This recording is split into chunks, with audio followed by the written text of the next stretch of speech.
नमस्ते साथियों। आज हम औद्योगिक क्रांति के बारे में अध्ययन करेंगे। बीए पार्ट थर्ड के second paper foundation of sociological thought, समाजशास्त्री चिंतन के आधार।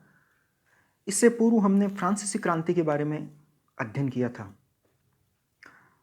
आज इस अध्याय में हम औद्योगिक क्रांति क्या है, औद्योगिक क्रांति कब प्रारंभ हुई, औद्योगिक क्रांति कहाँ प्रारंभ हुई, औद्योगिक क्रांति के कारण और औद्योगिक क्रांति के क्या परिणाम रहे, इनके बारे में हम आज अध्ययन करेंगे।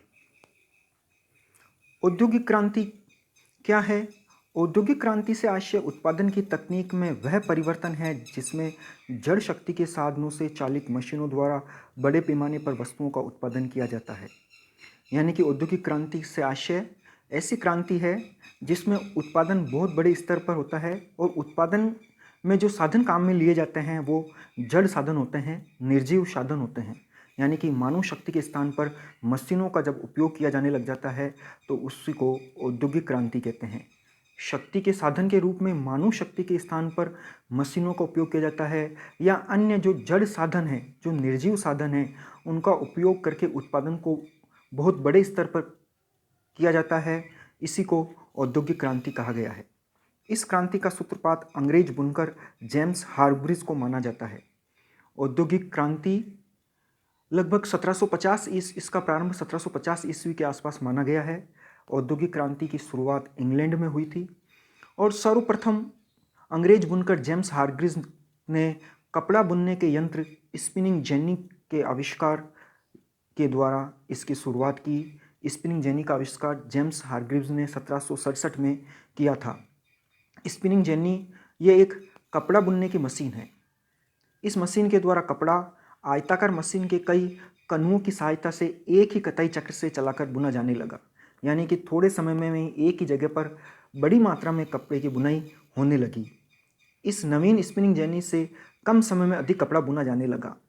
इस आविष्कार के 2 वर्ष बाद ही एक अंग्रेज नाई है आर्कराइट ने 1769 में वाटर फ्रेम नामक मशीन का आविष्कार किया। इस आविष्कार के 10 वर्ष बाद 1779 में सैमुअल क्रॉम्प्टन ने इंग्लैंड में म्यूल मशीन का निर्माण किया।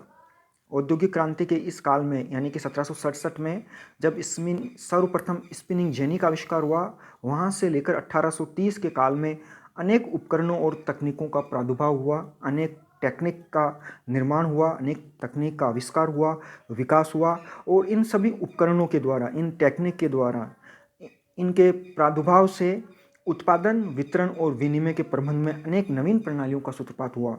यानी कि उत्पादन के बाद उसका वितरण के बाद उसका विनिमय यानी एक्सचेंज, इसके अनेक नई प्रणालियों का विकास हुआ। हाथ से बनी वस्तुओं का स्थान अब यंत्रों से बनी वस्तुओं ने ले लिया।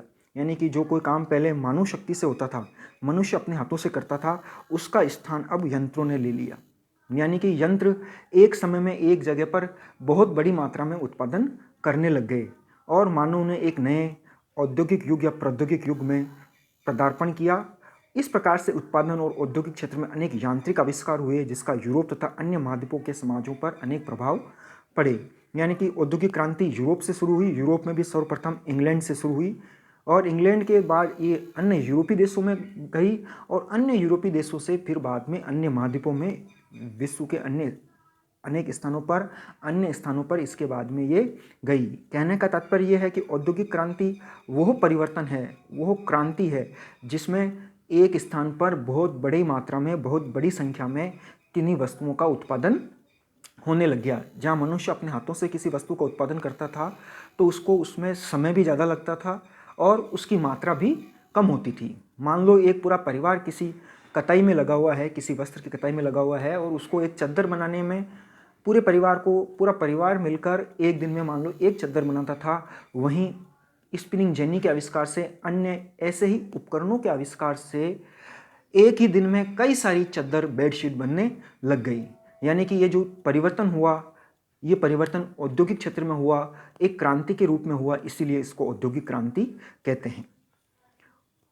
औद्योगिक क्रांति के क्या कारण रहे? औद्योगिक क्रांति के अनेक कारण रहे। मुख्य रूप से निम्न 6 कारण रहे। पहला है असीमित बाजार। जब औद्योगिक क्रांति प्रारंभ हुई, जब आधुनिक उद्योग प्रारंभ हुए, तो उसके लिए खनिज पदार्थ प्राप्त करने और उसके द्वारा जो निर्मित माल, उसके विक्रय के लिए विश्वव्यापी बाजार पहले से ही मौजूद था। यानी कि रॉ मटेरियल के लिए और तैयार मटेरियल के लिए। रॉ मटेरियल विश्व में सभी जगह उपलब्ध था, साथ ही तैयार माल भी बिक्री के लिए इस विश्वव्यापी बाजार में विश्वव्यापी बाजार उसके लिए, उस तैयार माल के लिए उपलब्ध था। इसलिए औद्योगिक क्रांति के घटित होने में पहला योगदान अंतर्राष्ट्रीय बाजार ने दिया, इस विश्व मार्केट ने दिया। इस विश्व में इतना बड़ा मार्केट था कि यहाँ किसी भी चीज़ का बड़े लेवल पर उत्पादन करो तो उसको इस मार्केट में, इस वैश्विक बाजार में, इस विश्वव्यापी बाजार में उस माल को बेचा जा सकता था। दूसरा है पर्याप्त पूंजी संचय।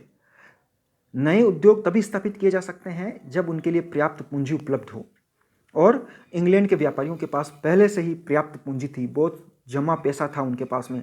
उन्होंने अंतर्राष्ट्रीय व्यापार से काफ़ी लाभ भी कमाया था, क्योंकि इन्होंने कई वर्षों तक शासन किया था, इनके कई उपनिवेश थे। इस उपनिवेश में उन्होंने व्यापार में काफ़ी पैसा कमा लिया था, इसलिए अंग्रेजों के पास पैसे की कमी नहीं थी, और इसी पर्याप्त पूंजी के कारण व्यापारियों ने आविष्कारों में भी अच्छी रुचि दिखाई। तीसरा है बैंक ऑफ इंग्लैंड का योगदान। औद्योगिक क्रांति के घटित होने में बैंक ऑफ इंग्लैंड की भूमिका भी रही। बैंक ऑफ इंग्लैंड की स्थापना 1614 में हुई थी।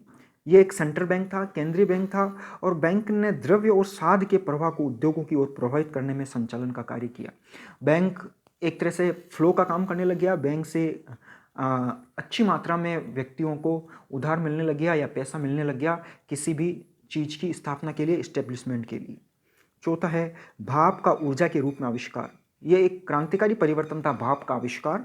यांत्रिक क्रांति और भाप की ऊर्जा के आविष्कार ने औद्योगिक क्रांति में बहुत बड़ी सहायता प्रदान की। जहां औद्योगिक क्रांति हुई उसमें भाप की शक्ति का बहुत बड़ा योगदान था।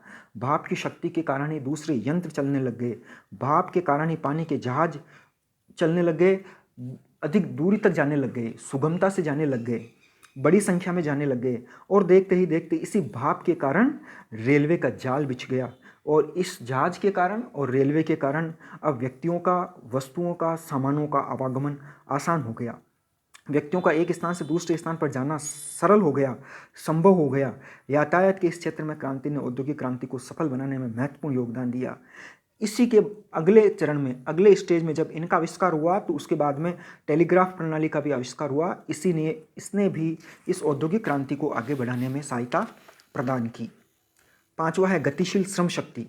भाप के आविष्कार के बाद जब जहाज चलने लग गए, ट्रेन चलने लग गई, रेल चलने लग गई, तो इससे जो श्रम शक्ति थी, मानव श्रम शक्ति, वो गतिशील हो गई। वो एक स्थान से दूसरे स्थान पर बड़ी संख्या में कम समय में जाने आने लग गई। औद्योगिकरण के लिए श्रम शक्ति का गतिशील होना बहुत आवश्यक है। कारखाना प्रणाली के उदय और अंतर्राष्ट्रीय व्यापार ने मनुष्य को गतिशील बना दिया। यानी कि एक स्थान से दूसरे स्थान पर मनुष्य जहां आवश्यकता हो उसकी, वहां पर इनको ट्रांसफर किया जाने लगा, ले जाया जाने लगा। छठा है उदारवादी आर्थिक दर्शन। एडम स्मिथ, मील स्पेंसर जैसे विज्ञान आर्थिक क्षेत्र में उदारवादी नीति के समर्थक थे। एडम स्मिथ को तो आधुनिक शास्त्र का पिता भी कहा जाता है। जो एडम स्मिथ थे, हर्बर्ट स्पेंसर थे, J.S. मील थे, ये सब उदारवादी आर्थिक दर्शन के पक्षधर थे। इन सिद्धांतों के अनुसार उद्योगों का गठन स्वतंत्र प्रतियोगिता के आधार पर होना चाहिए। परिणाम स्वरूप उद्योग में वही व्यक्ति सफल होंगे जो सबसे अधिक योग्य हो, और वही वस्तु बनेगी जो बाजार में बेची जा सके। यानी कि अच्छी वस्तु हो और उसकी कीमत कम हो, वही वस्तु बाजार में बिकेगी, और जो व्यक्ति, जो फर्म, जो फैक्ट्री, सबसे व्यक्ति सफल होगा वही सफल होगा जो सबसे ज़्यादा योग्य हो, सबसे ज़्यादा एबल हो। उपयुक्त सभी कारणों से समाज में एक अच्छी सोच का विकास हुआ, जिससे क्रांति के लिए एक वातावरण तैयार हुआ। अब औद्योगिक क्रांति के क्या प्रभाव पड़े? औद्योगिक क्रांति के बहुत ज़्यादा सभी क्षेत्र में प्रभाव पड़े। औद्योगिक क्रांति के प्रभाव चाहे सामाजिक क्षेत्र हो, आर्थिक क्षेत्र हो, राजनीतिक क्षेत्र हो, वैचारिक क्षेत्र हो, नगरीय क्षेत्र हो, सभी में इस क्रांति का आमूलचूल प्रभाव पड़ा। सबसे पहले आर्थिक प्रभाव। औद्योगिक क्रांति का सर्वाधिक जो प्रभाव पड़ा वो आर्थिक क्षेत्र में पड़ा। औद्योगिक क्रांति के सबसे अधिक और प्रत्यक्ष प्रभाव समाज की आर्थिक व्यवस्था पर दिखाई दिए। उत्पादन के साधन, उत्पादन के स्थान, उत्पादन की मात्रा आदि पर इसका सबसे ज़्यादा प्रभाव पड़ा। उत्पादन के साधन परिवर्तित हो गए।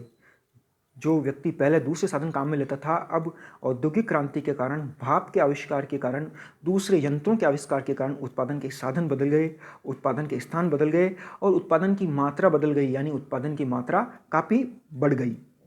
पहले वस्तुओं का उत्पादन मानव श्रम से होता था, मनुष्य अपने हाथ से करता था। उसका स्थान दूसरे आविष्कारों ने ले लिया, दूसरे उपकरणों ने ले लिया और बहुत बड़े पैमाने पर इनका उत्पादन होने लगा। औद्योगिक क्रांति के कारण ही कई विभिन्न प्रकार की संस्थाएं खुली, जैसे बैंक, वित्त निगम और बीमा कंपनियों का प्रादुर्भाव हुआ। कारखाना प्रणाली का विकास हुआ, यानी कि फैक्ट्री सिस्टम बनने लग गया। अब हर किसी चीज़ की फैक्ट्री स्थापित होने लग गई। हर किसी चीज़ का एक ही जगह पर बहुत बड़ी मात्रा में, बहुत बड़ी संख्या में प्रोडक्शन होने लग गया, उत्पादन होने लग गया। ग्रामीणों का नगरों में प्रवास में वृद्धि हुई, यानी लोग गांवों से अब शहरों में जाने लग गए, नगरों की ओर जाने लग गए। औद्योगिक क्रांति से आर्थिक व्यवस्था के क्षेत्र में अनेक परिवर्तन हुए। भूमि के स्थान पर अब पूंजी का महत्व बढ़ गया। सामाजिक प्रभाव, आर्थिक प्रभाव के साथ साथ ही अब सामाजिक प्रभाव भी काफ़ी गठित हुए। समाज ने भी इसको बहुत अधिक मात्रा में प्रभावित किया। औद्योगिक क्रांति के प्रभाव के कारण घरेलू स्तर पर होने वाला उत्पादन अब फैक्ट्रियों में होने लग गया। जो उत्पादन पहले पूरा परिवार मिलकर घर पर करता था, वही अब उत्पादन बड़ी बड़ी फैक्ट्रियों में होने लग गया। इससे व्यक्ति का पारिवारिक व व्यावसायिक जीवन अलग हो गया, यानी कि परिवार अलग हो गया उसका और उसका व्यावसायिक क्षेत्र अलग हो गया। पहले उत्पादित वस्तु के प्रति व्यक्ति का लगाव होता था, लेकिन इस क्रांति के बाद अलगाव की भावना भी पैदा हुई और अलगाव के बारे में हम आगे भी पढ़ेंगे। इमाइल दुर्कहेम ने इसके लिए बहुत अच्छा बताया है। भूमि का महत्व अब समाप्त हो गया और उसके स्थान पर अब पूंजी का महत्व बढ़ गया। इस नई व्यवस्था से समाज में भी दो वर्ग हो गए, पहला पूंजीपति वर्ग और दूसरा श्रमिक वर्ग। पहले शोषक भूमिपति होते थे, अब शोषक पूंजीपति बनने लगे। यानी पहले जिसके पास में बड़ी ज़्यादा भूमि होती थी वो शक्तिशाली होता था, वो शोषक होता था, लोगों का शोषण करता था। अब वही स्थान अब इन पूंजीपतियों ने ले लिया। जिनके पास में अधिक फैक्ट्री थी, अधिक पैसा था, वो मजदूरों का, दूसरे व्यक्तियों का शोषण करता था। तीसरा है नगरीकरण पर प्रभाव। नगरों एवं औद्योगिक नगरों में अनेक कल कारखानों प्रारंभ हुए। नगरों में अन्य सुविधाएं मिलने के कारण नगरों में नई नई कारखाने लगने लग गए, फैक्ट्री लगने लग गए। इस कारण गांव के मजदूर, गांव के किसान नगरों और औद्योगिक केंद्रों की ओर जाने लग गए, वो वहीं जाकर रहने लग गए। इससे ग्रामीण खुले पर्यावरण को छोड़कर नगरों से महानगरों में जाकर रहने लग गया, जिससे दूषित वातावरण भी हुआ, शहरों में प्रदूषण बढ़ा और व्यक्ति को इन प्रदूषण में भी रहने के लिए मजबूर होना पड़ा, विवश होना पड़ा। चौथा है समाजशास्त्रियों के चिंतन पर प्रभाव। औद्योगिक क्रांति के समय समाजशास्त्रियों के विचारधारा पर भी कई प्रभाव पड़ा। दो प्रकार की विचारधारा पाई जाती है समाजशास्त्र में भी, एक इस औद्योगिक क्रांति के पक्षधर, दूसरे इस औद्योगिक क्रांति के विपक्ष में। पक्षधर वो थे जिन्होंने इस औद्योगिक क्रांति को समाज के लिए अच्छा बताया और विपक्ष में वो थे जिन्होंने औद्योगिक क्रांति को समाज के लिए नकारात्मक बताया। नकारात्मक बताने वालों का कहना था कि इस औद्योगिक क्रांति से श्रमिक वर्ग है, किसान वर्ग है, मजदूर वर्ग है, गरीब वर्ग है, उनकी समस्याएं और बढ़ेगी, पूंजीपति वर्ग और अधिक पूंजीपति होता जाएगा, इसलिए दोनों में संघर्ष होगा और गरीबी बढ़ेगी, निर्धनता बढ़ेगी। इसके अलावा अन्य समाजशास्त्री वो कहते हैं कि इस औद्योगिक क्रांति से समाज में कई प्रकार की समस्याएं भी देखने को मिलेगी, जैसे प्रौद्योगिकी और कारखाना प्रणाली, श्रमिकों की स्थिति, गरीबी और नगरीकरण की समस्या। इन विचारकों का कहना है कि गरीबी और आर्थिक सामाजिक स्थिरीकरण तक गरीबी और राजनीतिक सत्ता परस्पर सीधे संबंधित होते हैं। पांचवा है वर्ग समाज का उदय। अब इस फैक्ट्री के कारण, इस कारखानों के कारण समाज में दो प्रकार के वर्ग बनने लगे। एक जो फैक्ट्री के मालिक हैं और दूसरे जो उस फैक्ट्री में मजदूरी करते हैं। दोनों के हित समान थे। फैक्ट्री मालिक मजदूरों से ज़्यादा काम लेना चाहता था और कम पैसा देना चाहता था। इसी प्रकार मजदूरों का ये था कि वो अधिक कम काम में अधिक पैसा या बराबर मजदूरी लेना चाहते थे। इस प्रकार दो विपरीत वर्गों का जन्म हुआ, इस समाज में दो वर्ग बने, दो वर्गों का उदय हुआ। अगला पॉइंट है नगरीकरण को प्रोत्साहन। औद्योगिक क्रांति ने नगरीकरण को प्रोत्साहित किया। जो बड़े उद्योग धंधे थे वो अधिकांश नगरीय क्षेत्रों में लगे, क्योंकि नगरों में उनको विभिन्न प्रकार की सुविधाएं मिल जाती थी। इस कारण अधिकांश जो भी कल कारखाने लगे वो नगरीय क्षेत्रों में लगे। कल कारखाने नगरीय क्षेत्रों में लगने के कारण यहाँ पर जो श्रमिक वर्ग है, मजदूर वर्ग है, वो गाँवों से आकर यहाँ पर रहने लग गया। यानी कि अब जो छोटे कस्बे थे वो नगर बनने लगे, नगर महानगर बनने लगे। इस प्रकार गाँवों से मजदूरों का, किसानों का, दूसरे अन्य व्यक्तियों का, श्रमिकों का पलायन होने लग गया और वो यह जब फैक्ट्री थी वहाँ पर उसके आसपास आकर रहने लग गए। इस प्रकार इस औद्योगिक क्रांति ने नगरीकरण को प्रोत्साहित किया। धन्यवाद।